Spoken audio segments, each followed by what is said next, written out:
আল্লাহ রাব্বুল আলামিন আমার বাজানকে জান্নাতুল উচ্চ আলা দরজা দান করুক, সকলে আমিন। শুকর আদায় করছি আল্লাহর দরবারে যে প্রথম এই অনুষ্ঠানে প্রথম ইসালে সওয়াবের মানে হুজুর কেবলার বিশ্রামে যা পর্দা করার পরে প্রথম মাহফিলে আমার মতো গুনাহগার কেউ হুজুর কেবলা রুহানি ফয়েজ, কি ফয়েজ? রুহানি ফয়েজ আমাকে একটু হাসিল করার জন্য সাহেবজাদারা সুযোগ করে দিয়েছেন।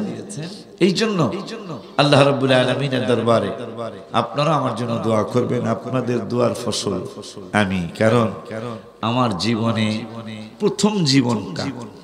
প্রথম জীবনটা কিন্তু আমি যদি দেখা গেছে প্রথম জীবনে 50টা মাহফিল করছি, তার মধ্যে কসবাই 40টা। যদি 65টা মাহফিল করছি, কসবাই 45টা। যদি দেখা গেছে 80টা মাহফিল করছি, অর্ধেক মাহফিল কসবা, বাকি অর্ধেক সারা বাংলাদেশ। আর এটা প্রথম যেখানে ছিলাম ওনাদের কথা আমাকে ভুললে আমি অকৃতজ্ঞ হব। পুরকুল দরবার শরীফ প্রথম আমার আগমন, ওনাদের সাথে বন্ধু বান্ধবের মতো একসাথে চলছি। এরপরে কবির ভাইয়ের সাথে সম্পর্ক, কবির ভাইয়ের মসজিদে আমি মাহফিলে গেছি, দলপুর এই সায়েদাবাদের আশেপাশে, ওখান থেকে ওনাদের সাথে পরিচয়। আল্লাহ রাব্বুল আলামিন প্রথম হুজুর কেবলার পর্দা করার পরে প্রথম মাহফিলে আমাকে দোয়া করে দেওয়ার জন্য, রুহানি ফয়েজ হাসিল করার জন্য আল্লাহ যে আমাকে একটু আসতে তৌফিক দিয়েছেন। কিন্তু কষ্ট পেয়েছি রাস্তা, আমি কিন্তু 12টায় মাইক ধরার কথা, আমি কিবরিয়া সাহেবকে বলছি 12:30 ধরে রাখবে। আল্লাহ শুকুর, আমি 12টা 6 মিনিটে মনে হয় ইউসুফপুর একটা ব্রিজ বানাইতেছে, 12টা 6 মিনিটে আমি এখানে আটকা পড়ে গেলাম। আটকা পড়ে আটকায় অনেক লম্বা জাম, এই জন্য নাতিরে বলে দিলাম খেলতে যাইও না, অনেক কষ্ট পাইবা। 2.5 ঘন্টা আমি ওখানে বসা। তা আল্লাহ রাব্বুল আলামিন তারপর এনেছেন। বাজানরা আমার, আমি ধরা পড়ে গেছি। আমাকে হুজুর কেবলার সাহেবজাদা বলল আমি নাকি কেমন একজন আশিক রাসূল। আসলে তো আমি হতে পারিনি, আমি বিপদে পড়ে গেছি। কেমন বিপদে পড়ে গেছি? ইমাম আজম আবু হানিফা রহমতুল্লাহি আলাইহি, আল্লাহ তুমি এই বিপদ থেকে আমাকে রক্ষা করো। ইমাম আজম আবু হানিফা রহমতুল্লাহি আলাইহি রাস্তা দিয়ে যায়, এক মুসলমান আর এক মুসলমানকে ডেকে বলল, এই মানুষটার চিননি কয় কে? মানুষটা হলো ইমাম আজম আবু হানিফা রহমতুল্লাহি আলাইহি। চিনি নাই, তবে আজকে চিনলাম। ওই মানুষটা প্রতিদিন 300 বার, রাতের বেলা 300 বার দুরূদ শরীফ নাক পড়া পর্যন্ত ঘুমায় না। ইমাম আজম আবু হানিফা রহমতুল্লাহি আলাইহি রাতের বেলা আমার আল্লাহর দরবারে সিজদা দিয়ে বললেন, মাওলা মাওলা মাওলা রে, আমি তো 300 বার দুরূদ শরীফ পড়ি না, আমি ডেইলি 100 বার দুরূদ শরীফ পড়ি, কিন্তু আমার কারণে যেন লোকটা মিথ্যাবাদী হয়ে না যায়। আমার কারণে যেন লোকটা মিথ্যাবাদী হয়ে না যায়, কারণ আমি তো আসলে 300 বার দুরূদ শরীফ পড়ি না গো মাওলা। আমি পড়ি 100 বার দুরূদ শরীফ, কিন্তু এখন এক মুসলমান আর এক মুসলমানকে ডেকে বলল, ইমাম আজম আবু হানিফা রহমতুল্লাহি আলাইহি প্রতিটা রাত তিনি 300 বার দুরূদ শরীফ পড়ে। আল্লাহ, আমি যদি এখন আজকে থেকে 300 বার দুরূদ শরীফ পড়তে না পারি, মুসলমান ভাইটা মিথ্যাবাদী হয়ে যাবে। এই জন্য সে যেন মিথ্যাবাদী না হয়, এই জন্য তুমি আমাকে 300 বার করে প্রতিদিন দুরূদ পড়ার তৌফিক দিও। আমিন। বাজার শুধু তাই নয়, আরেকদিন ইমাম আজম আবু হানিফা রহমতুল্লাহি আলাইহি আরেকদিন আরেক রাস্তা দিয়ে যাচ্ছেন। মানুষ একজন আর এক মুসলমান আর এক মুসলমানকে ডেকে বললেন, এই মানুষটার চিননি, তিনি ইমাম আজম আবু হানিফা রহমতুল্লাহি আলাইহি। তিনি প্রতিটা রাত 500 বার দুরূদ শরীফ পড়েন। ইমাম আযম আবু হানিফা রাহমাতুল্লাহি আলাইহি এশারের নামাজ পড়ে, এশারের নামাজ পড়ে সেজদায় পড়ে গেলেন, মাওলা মাওলা রে আমি পড়ি 300 বার, কিন্তু মুসলমান ভাই বলেছে আমি পড়ি 500 বার। আমার কারণে ভাইজান যেন মিথ্যাবাদী হয়ে না যায়, আমাকে তুমি তৌফিক দিও, আমাকে তুমি দয়া করে। হুজুরের কথা বলল হয়ে গেছে।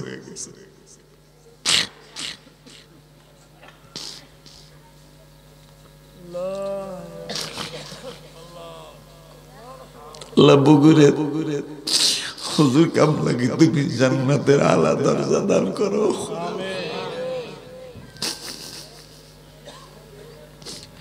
আমার মুর্শিদ কবেলারে হারায়া জানা কেমনে থাকি সোয়া, আমার বাজা কবেলারে হারায়া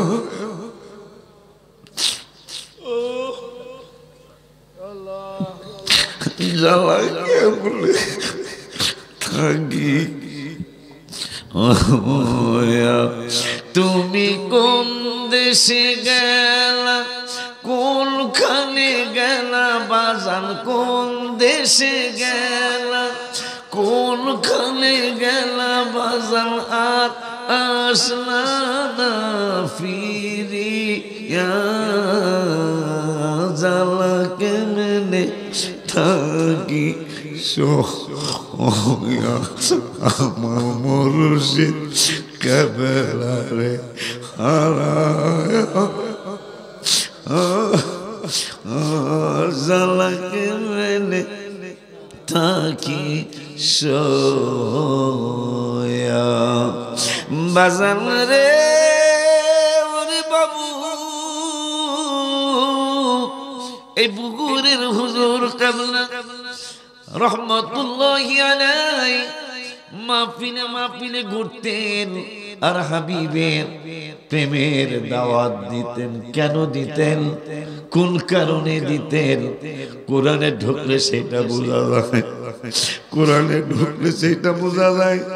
ইয়া আইয়ুহাল্লাযীনা আমানু, এই শব্দটা কোরআনুল কারীমে 88 জায়গায়, তার মধ্যে শুধু হাবিবের জন্য কত জায়গায় আমার জবান থেকে যদি আল্লাহ বলে আপনারা শুনবেন। ইয়া আইয়ুহাল্লাযীনা আমানু, প্রথম ইয়া আইয়ুহাল্লাযীনা আমানু এক পারার 15 পৃষ্ঠায় আমার নূরের নবীর জন্য, ওই আল্লাহ রাব্বুল আলামিন 5 পারার 6 পৃষ্ঠায় আবারও নবীর জন্য ঈমানদারদেরকে গণেন আপনারা 88 জায়গায় ইয়া আইয়ুহাল্লাযীনা আমানু, তার মধ্যে কত জায়গায় শুধু নবীর জন্য ইয়া আইয়ুহাল্লাযীনা আমানু। ইয়া আইয়ুহাল্লাযীনা আমানু বাংলা অর্থ হলো ঈমানদারেরা, হে বিশ্বাসীরা। আমার আল্লাহ রাব্বুল আলামিন প্রথম ডাক দিলেন এক পারার 15 পৃষ্ঠায়, ইয়া আইয়ুহাল্লাযীনা আমানু। আমার আল্লাহ প্রথম ঈমানদারদেরকে ডাক দিয়া সর্বশ্রেষ্ঠ ইবাদত হইল নামাজ, ওই নামাজের দাওয়াত দিলেন না। দ্বিতীয় আরেকটা আল্লাহ 5 ফরজ 5টা রকমের একটা রকম হইল যাকাত। আমার আল্লাহ প্রথম ঈমানদারদেরকে এক পারায় ডাক দিয়া যাকাতের দাওয়াত দিলেন না। আমার আল্লাহ তৃতীয়, আমার আল্লাহ রাব্বুল আলামিন তৃতীয় আরেকটা রকম হজ। আমার আল্লাহ ইয়া আইয়ুহাল্লাযীনা আমানু প্রথম ডাক দিয়া আমার আল্লাহ হজের দাওয়াত দিলেন না। আমার আল্লাহ প্রথম ঈমানদারদেরকে একবার আর 15 পৃষ্ঠায় ডাক দিয়া রোজার দাওয়াত দিলেন না। আমার আল্লাহ রাব্বুল আলামিন প্রথম ঈমানদারদেরকে একবার আর 15 পৃষ্ঠায় ঈমানদারদেরকে ডাক দিয়া আমার আল্লাহ বাবা মার খেদমতের দাওয়াত দিলেন দিলেন না। ইমানদারদেরকে প্রথম ডাক দিয়া ওয়ারাত্তিলিল কুরআন তারতিলা বললেন না।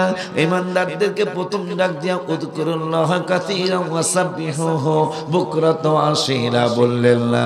প্রথম ইমানদারদেরকে ডাক দিয়া আলা বিযিকরিল্লাহি তাতমাইন্নুল কুলুব আমার আল্লাহ বললেন না।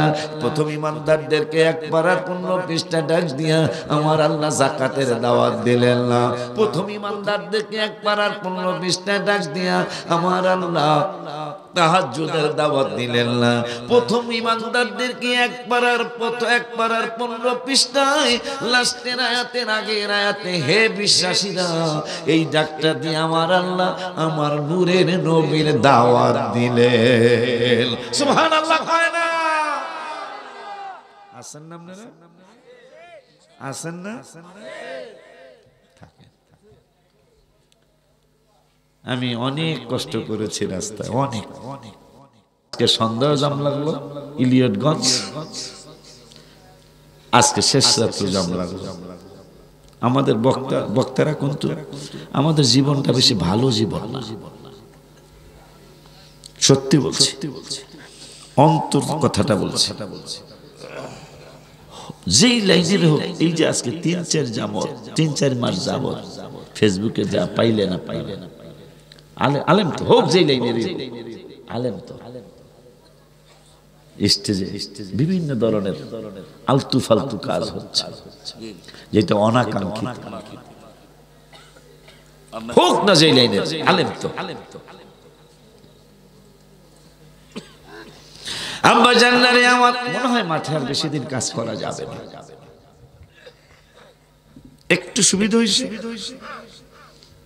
এখন রাস্তা বিপদে বলে লাইভটা দেখানো যাইতেছে, এইটা একটা সুবিধা হয়েছে। এই একটা দুইটা সুবিধাই দিয়ে আর সব অসুবিধা এই মোবাইলে কথা হয় না। এই একটা দুইটা সুবিধা দেই আর বেশি সুবিধা না, বেশিরভাগ অসুবিধা, যেটার কারণে মুসলমান আল্লাহ বললেন আল্লাযীনা ইয়াবিতুনা লিরাব্বিহিম সুজদান ওয়া কিয়ামা। আজকে মুসলমান এই বিপদে কেন? মুসলমান কেন বিপদে থাকবে? মুসলমান তো বাদশার জাত, কথা বলেন না কেন? এই মুসলমান পৃথিবীকে 600 বছর, 1-2 বছর নয়, 600 বছর এই মুসলমান পৃথিবীকে পরিচালনা করেছিলেন। কি ছিল তাদের ভিতরে? আমাদের ভিতরে এখন কি আছে? তাদের ভিতরে কি ছিল? তাদের ভিতরে কি ছিল জানেন? কবি নজরুল লিখেছেন, সেই ফুল নিয়ে কাড়াকাড়ি,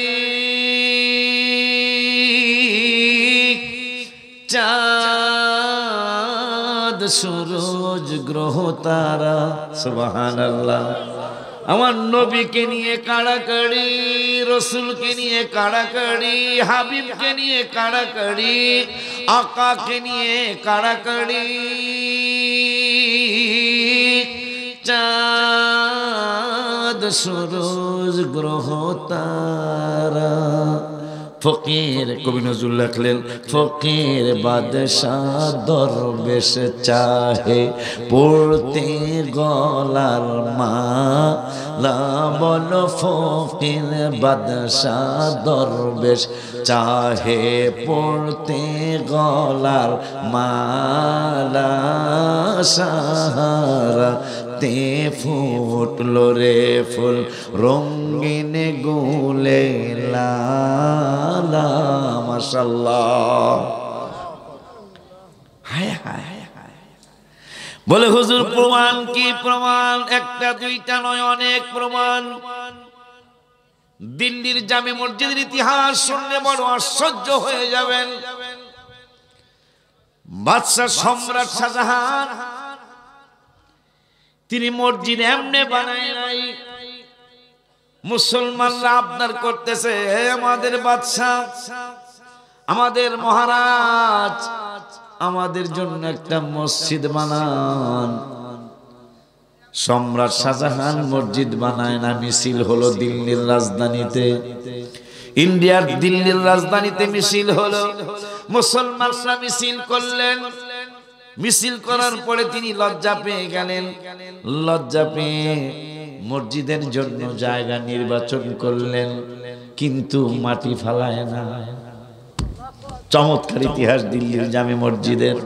আল্লাহ যদি তৌফিক দেয় এক রাকাত নামাজ পড়ার চেষ্টা করবেন যদি ইন্ডিয়ায় যাওয়া হয়, কারণ এই মসজিদ আমার নূরের নবী নামাজ পড়েছে।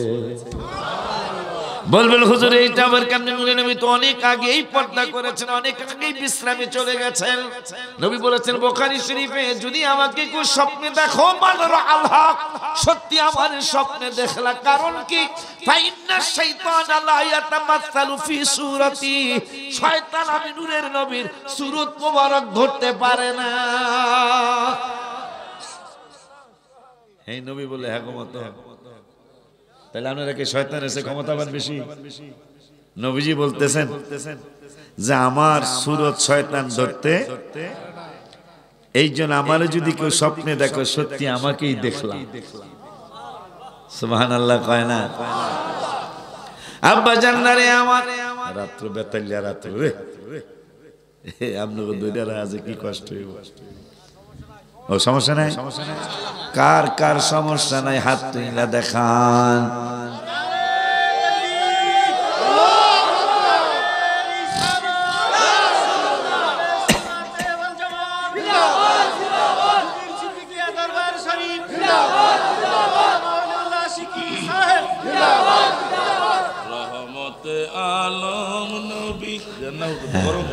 কমল ইনশাআল্লাহ হুজুরে কয় রহমতে আলম নবী নূরে মুজাসসাম, বলো রহমতে আলম নবী নূরে মুজাসসাম। সাহাবীরা আতর বানায় ওই নবীজির ঘাম, বলো সাহাবীরা আতর বানায়।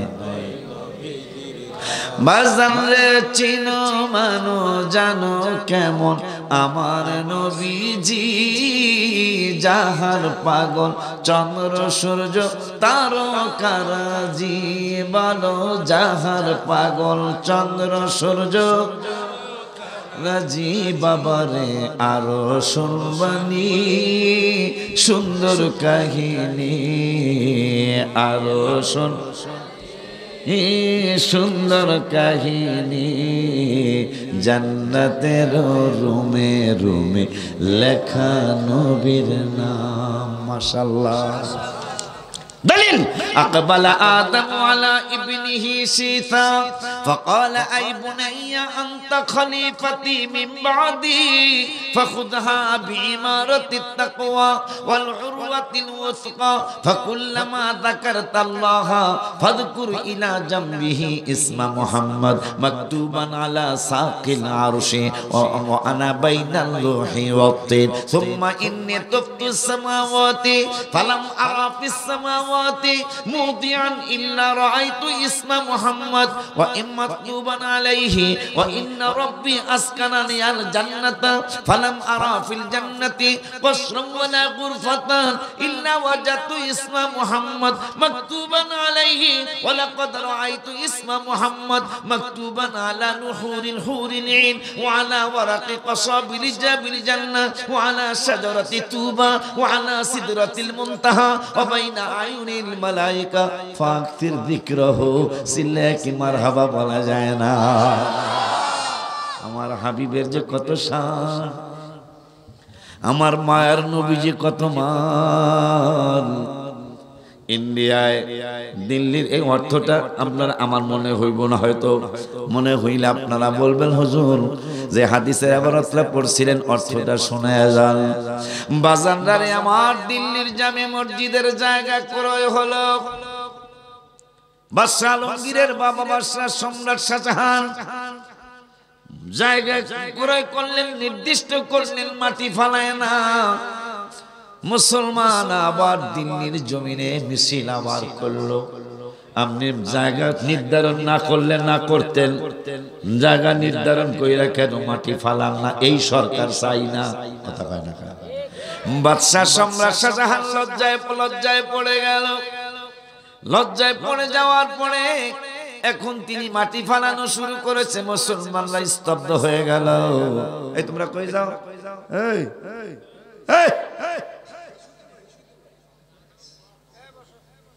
বসো। বেশি সমস্যা না হইলে যাইও না, কারণ আমাদেরকে নিয়ে ওই মাহফিলে তো কইছিলাম, আমাদেরকে নিয়ে দুইটা গ্রুপ টানাটানি লাগছে। এক গ্রুপ কয় কোরআনের মাহফিলে যাও, আর এক দল কয় দোকানপাটে যাও, অনেক ভেরি বিউটিফুল সব, ইংরেজি কয় ভেরি বিউটিফুল সব, অনেক ভেরি নাইস দোকান। সালতারা সার লিয়া বয়ে রয়েছে, কথা কয় না, সালতারা সার বুঝি বহু ভেরি নাইস দোকান। বড়ই রাসার নিয়া বয়ে রয়েছে, জাল মুড়ি লইয়া বয়ে রয়েছে, কথা কয় না। বাজানদারি আমার আরেকজন রহমতের ফেরেশতা আমাদেরকে ডাকতেছে, তোমরা কোরআনের মাহফিলে যাও, হাদিসের মাহফিলে যাও। আনআমাল্লাহু আলাইহিম মিনান নাবিয়্যিনা ওয়াস সিদ্দিকিনা ওয়াস শুহাদায়ে ওয়াস সালিহিনের মাহফিলে যাও। তাইলে কি পাইবা জানোনি? আমার আল্লাহ নিয়ামতকে চারটা ভাগ করেছেন। তার মধ্যে প্রথম ভাগ হলো নবীর দরবার, দ্বিতীয় ভাগ সিদ্দিকের দরবার, তৃতীয় ভাগ শহীদের দরবার, চতুর্থ ভাগ হলো ওলি আল্লাহর দরবার। এই জন্য মুআজ ইবনে জাবালকে আমার নূরের নবী সাল্লাল্লাহু আলাইহি ওয়াসাল্লাম বললেন, মুআজ ইবনে জাবাল রে, আম্মুলুকিল জান্নাহ, বাংলাদেশের বাদশার নাম জানো, ইন্ডিয়ার বাদশার নাম জানো, আব্দুল